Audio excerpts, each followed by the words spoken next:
মানে নিজের চাইতে কাউকে বেশি ভালোবাসতে হয় না।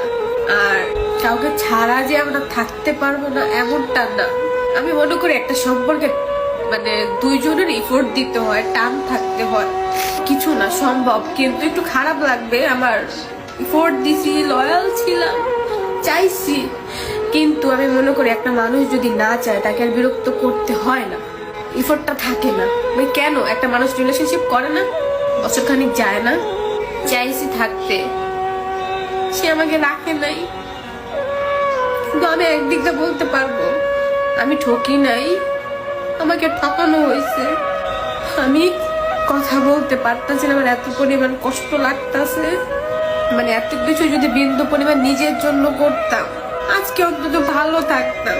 কারোর জন্য আমার লাইফ টাইমা থাকবে না।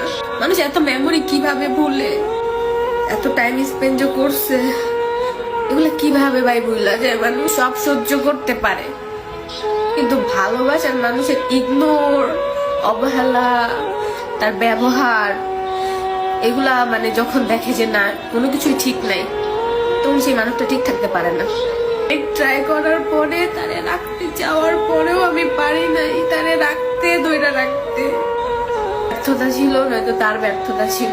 আমায় ভালোবাসেনি, সে আমাকে ঠকাইছে, কিন্তু ভালো থাকার জন্যই তো ঠকাইছে। আল্লাহ জানি তারে ভালো রাখে।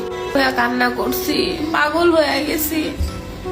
আমি কিছু একটা বলতে চাই তারে, সেই সময়টাও সে আমারে দেয় নাই, শোনার ট্রাইও করে নাই, সে ফিলও করে নাই আমি কেমন আছি। সেই মানুষটাকে আমাকে ভালোবাসে, সে একদিন হইলো, আমি মনে করি 1 সেকেন্ডের জন্য হইলেও